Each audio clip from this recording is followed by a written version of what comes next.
So I got home at around 11 p.m. Late night at the office turned into an even later night at the bar. About 4 drinks deep at this point, and I'm tired, just about ready to fall asleep as I stumble through the doorway. I lay down on the couch and reach for my bag of joints and spark one up as I pull YouTube on my laptop. I'm in the middle of watching some luxury cruise tour, close passing out when I hear the front door open. I sit up and turn my head slightly, just enough to see my roommate coming in. He hangs his jacket in the closet and doesn't say anything, and walks slowly to his room, which is normal enough. I'd been living with him for about 3 months, long enough for me to pick up on most of his tendencies. The guy really doesn't talk unless spoken to, which was far from a problem for me.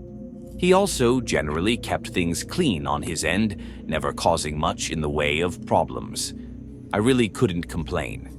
So I go back to watching YouTube, and about 5 minutes later, I hear the shower in his room turning on. Once again, nothing strange. At this point, I'm watching bare-knuckle boxing highlights with my eyes half open, maybe 1 or 2 minutes away from passing out. I remembering waking up in darkness, my head hurting, my throat dry as hell. I sat up slowly, waiting for the grogginess to settle into something manageable. Once it did, I grabbed my phone, checked the time. Around 3:30 a.m. from what I remember. I was starving, and so I got up, began walking towards the fridge. And then I noticed it, a soft but ever-present noise in the background. It took me a few seconds to really recognize what it was. The shower. Suddenly, the events of last night began replaying in my head. Drinking at the bar, Ubering home, laptop, couch. My roommate coming home. The shower turning on. I stood there for a while trying to make sense of it. Maybe he went to bed and forgot to turn it off. I shook my head. There's no way that happened, I thought. Maybe he slipped and fell. Realizing the implications of this, I rushed towards his room but found his bathroom door locked. I began pounding on it. "Hey man, you all right?" No response. I considered kicking the door down but decided to call 911 before I did that. I took my phone out, preparing to dial when I noticed that I had an unread text. One from my roommate. "Hey man, I couldn't sleep, so I went over to my girlfriend's place. Not sure when I'll be back. Sent 2 hours ago." I look at the bathroom door, then back down at my phone. Everything about this was wrong. First of all, my roommate barely texts me and certainly never to tell me that he's going out.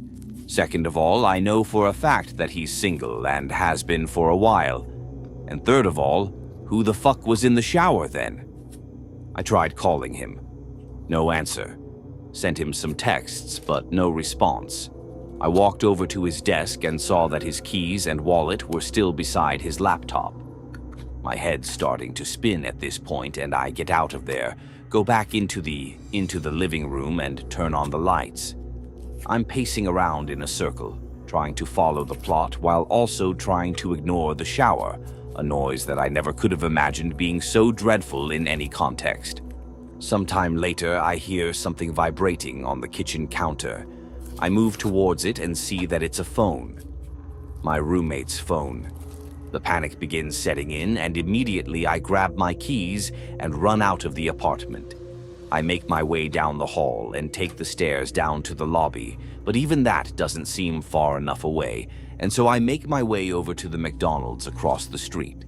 I sit there for a while, considering calling the cops, but for some reason feeling too nervous to do so. But even though there's hardly anybody in there, the place begins to feel suffocating, and I decide to leave, walking back out onto the empty streets. Almost immediately, I get this feeling that I'm being watched, and I feel my gaze drifting up and towards the apartment. Soon, I'm looking at my balcony and I see somebody standing there. A dark figure stood completely straight, stiff to the point where it nearly resembles a mannequin. But it isn't one. If I look closely, I can see it just slightly swaying. I froze in place, my mind hardly able to understand or accept what it was seeing. It's not my roommate.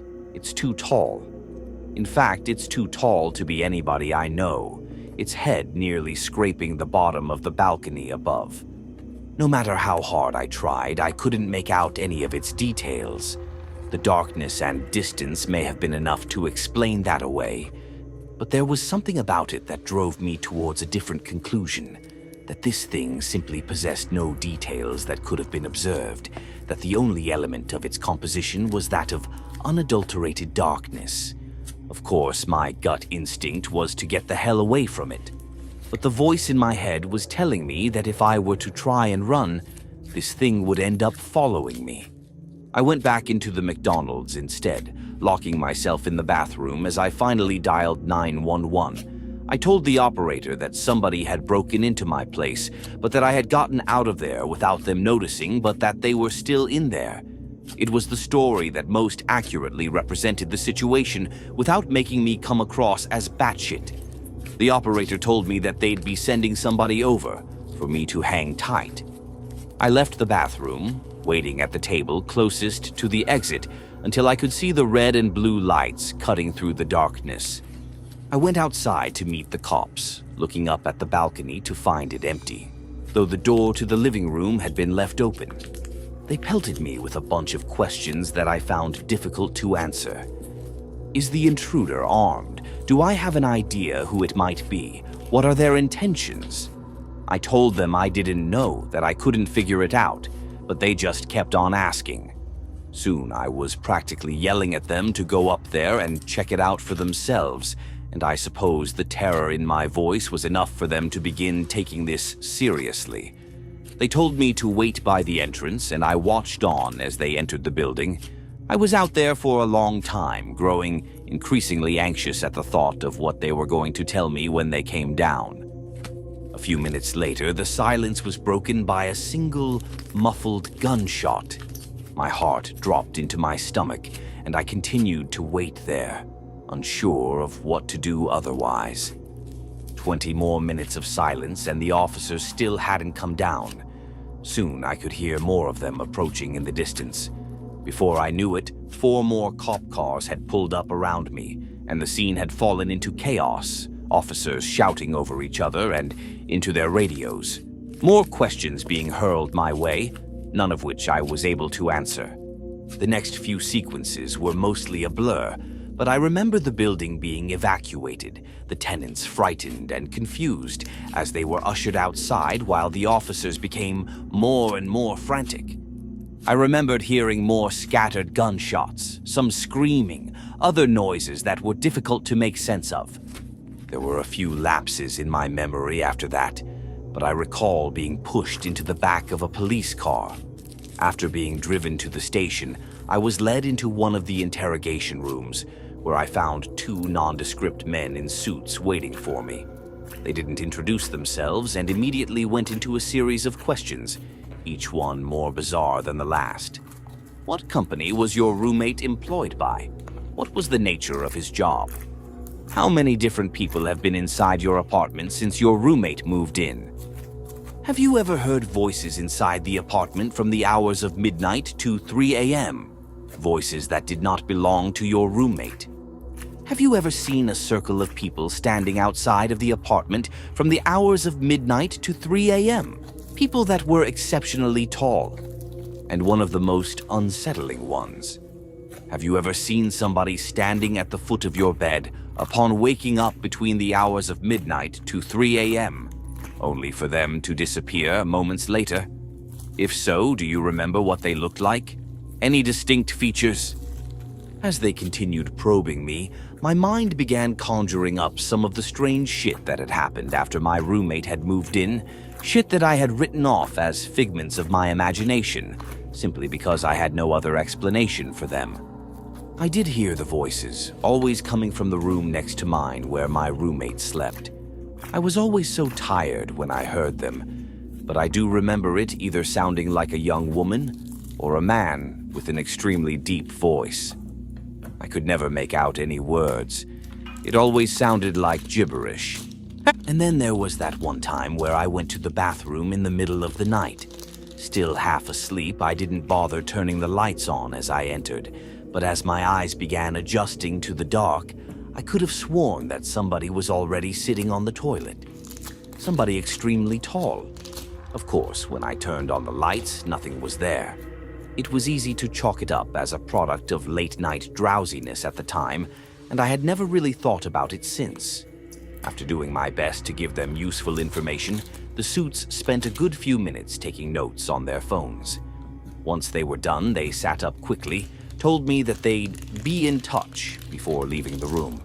A cop came in a few minutes later and told me that since I couldn't return to the apartment, they would set me up in a nearby hotel until they were able to get the situation under control, and that I should stay put until they gave me a call. "What happened?" I asked him.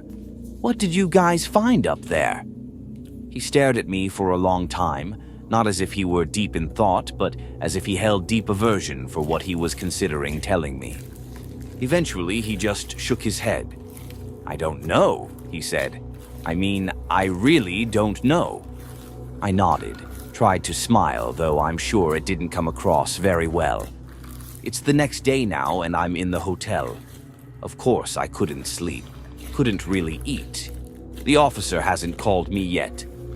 When I try searching up information about the evacuation on the internet, all I can find are articles claiming that it was due to a fire. A fucking fire. Update. I fell asleep and I just woke up. It's 1 a.m. now, and I can hear the shower.